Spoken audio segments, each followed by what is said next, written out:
മലയാള സിനിമയിലെ അമ്മാവൻ വേഷങ്ങളുടെ തലതൊട്ടപ്പനാണ് ശങ്കരടി. അസാധ്യമായ അഭിനയ ശേഷിക്ക് ഉടമയായ മനുഷ്യൻ. ശങ്കരാടി ജനിച്ചത് നോർത്ത് പരവൂർ. 2001 ഒക്ടോബർ 8 അദ്ദേഹത്തിന്റെ അന്ത്യം. ഒരുപാട് റോളുകൾ ജീവിതത്തിൽ ചെയ്തിട്ടുണ്ട് ശങ്കരാടി. അദ്ദേഹം എറണാകുളം മഹാരാജാസ് കോളേജിൽ നിന്ന് ഇന്റർമീഡിയറ്റ് പാസ്സായ വ്യക്തിയാണ്. സിനിമയിൽ പ്രവേശിക്കുന്നതിന് മുമ്പ് ശങ്കരാടി രാഷ്ട്രീയത്തിലും പത്രപ്രവർത്തനത്തിലും നാടകത്തിലും ഒക്കെ സജീവമായിരുന്നു. അദ്ദേഹം ഇന്റർനാഷണൽ കോൺഗ്രസിന്റെ പ്രവർത്തകനായിരുന്നു. പിന്നീട് അവിഭക്ത കമ്മ്യൂണിസ്റ്റ് പാർട്ടി, അതായത് CPI-യുടെ മെമ്പറായിരുന്നു.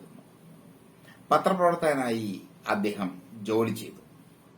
അതിനുമുമ്പ് ബറോഡയിൽ മറൈൻ എഞ്ചിനീയറിംഗിന് പഠിച്ചിരുന്നു ശങ്കരാടി. മുംബൈ അടിസ്ഥാനമായുള്ള ദി ലിറ്റററി റിവ്യൂ എന്ന പത്രത്തിൽ അദ്ദേഹം പത്രപ്രവർത്തകനും ആയിരുന്നു. അതിനുശേഷം അദ്ദേഹം കേരളത്തിലെത്തുകയും കേരളത്തിലെ ഒരു സിനിമാ മാസികയുടെ പത്രപ്രവർത്തനാവുകയും ചെയ്തു. സിനിമാ രംഗത്തേക്ക് വരുന്നതിന് മുമ്പ് അദ്ദേഹം നാടകരംഗത്ത് സജീവമായിരുന്നു. കുഞ്ചാക്കയുടെ കടലമ്മ എന്ന ചിത്രത്തിലൂടെയാണ് അദ്ദേഹം സിനിമയിലേക്ക് അരങ്ങേറ്റം നടത്തിയത്. പിന്നീട് അങ്ങോട്ട് മരണം വരെ മലയാള സിനിമയുടെ അവിഭാജ്യ ഘടകമായിരുന്നു അദ്ദേഹം.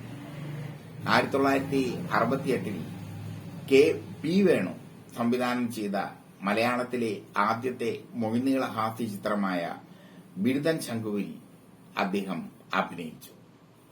അദ്ദേഹം 1969-71 കാലഘട്ടത്തിൽ മികച്ച സ്വഭാവ നടനുള്ള സംസ്ഥാന സർക്കാരിന്റെ പുരസ്കാരവും നേടി.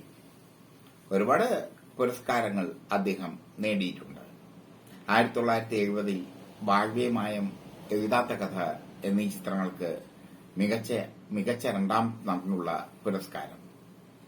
പിന്നീട് 1971 വിവിധ ചിത്രങ്ങളെ പരിഗണിച്ച് മികച്ച സംസ്ഥാന നടനുള്ള പുരസ്കാരം. പറയുന്നത് ശങ്കരാടിയുടെ ഒരു കുസൃതിയെ കുറിച്ചാണ്. അദ്ദേഹം ഒരു കോട്ടയത്ത് നിന്ന് ഇറങ്ങിയിരുന്ന സിനിമാ മാസിക എന്നായിരുന്നു അതിന്റെ പേര്. ഒരു കൊച്ചു പുസ്തകം, അതിന്റെ പേര് സിനിമാ മാസിക എന്നായിരുന്നു. അതിന്റെ മദ്രാസ് ലേഖകൻ നടരാജൻ എന്ന വ്യക്തിയായിരുന്നു. ആ സിനിമാ മാസികയിൽ എഡിറ്ററായിരുന്നു അദ്ദേഹം. ആ സിനിമാ മാസികയുടെ എഡിറ്ററായിരുന്ന അദ്ദേഹം സിനിമാ മാസികയുടെ സർക്കുലേഷൻ കൂട്ടാനായി വലിയൊരു തമാശ കാണിച്ചു. ആ തമാശ വളരെ രസകരമാണ്. KR വിജയ്ക്ക് മീശ വളരുന്നു എന്നതായിരുന്നു അദ്ദേഹത്തിന്റെ കവർ സ്റ്റോറി. KR വിജയ്ക്ക് മീശ വളരുന്നു, എന്ത് ചെയ്യും എന്നുള്ളതായിരുന്നു കവർ സ്റ്റോറി. അത് വലിയ സെൻസേഷണലായി മാറി. KR വിജയ അത് വായിച്ചു. ശങ്കരാടിക്കെതിരെ വക്കീൽ നോട്ടീസ് അയച്ചു. വക്കീൽ നോട്ടീസ് അയക്കുക മാത്രമല്ല, മാപ്പ് പറഞ്ഞാൽ വക്കീൽ നോട്ടീസ് പിൻവലിക്കാമെന്നവർ പറയുകയും ചെയ്തു. അങ്ങനെ KR വിജയ ശങ്കരാടിക്ക് വക്കീൽ നോട്ടീസ് അയച്ചത് മലയാള സിനിമയിലെ അറിയപ്പെടാത്ത രഹസ്യമാണ്. ഒടുവിൽ ശങ്കരാടി അതിന് ക്ഷമാപണം നടത്തുകയും ചെയ്തു. ശങ്കരാടിയുടെ തമാശയായിരുന്നു ഇതെല്ലാം. അല്ലെങ്കിലും തമാശയിൽ ശങ്കരാടി എപ്പോഴും വിദഗ്ധനായിരുന്നു. പത്രാധിപരെന്നുള്ള നിലയിലും വിദഗ്ധനായിരുന്നു.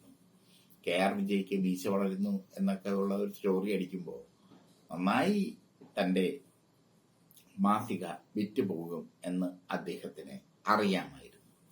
പക്ഷെ അത് KR വിജയുടെ കയ്യിൽ ചില കേന്ദ്രങ്ങൾ എത്തിച്ചു. KR വിജയുടെ കയ്യിൽ ചില കേന്ദ്രങ്ങൾ എത്തിക്കുക മാത്രമല്ല, അത് KR വിജയ വളരെ സീരിയസ് ആയി എടുക്കുകയും ചെയ്തു. എന്തായാലും KR വിജയുടെ മീശ കണ്ടുപിടിച്ച് ശങ്കരാടി പിന്നീട് ഒരുപാട് പേർ പറയുന്ന ഒരുപാട് സിനിമാ സെറ്റുകളിൽ സൊറ പറയുന്ന സൊറ പറയുന്നതിൽ ഒരു നായകനായി മാറി. ശങ്കരാടി അന്തരിച്ചു. ശങ്കരാടി ഇന്നില്ല. പക്ഷേ ശങ്കരാടി അസാധ്യമായ ഒരു ഹ്യൂമർ സെൻസിന് ഉടമയായിരുന്നു. ഇങ്ങനെയൊക്കെയുള്ള വാർത്തകൾ പ്രസിദ്ധീകരിക്കുമ്പോൾ അതെങ്ങനെ വായനക്കാരിലെത്തും എന്നറിയാനുള്ള ഒരു സെൻസ് ശങ്കരാടിക്ക് ഉണ്ടായിരുന്നു.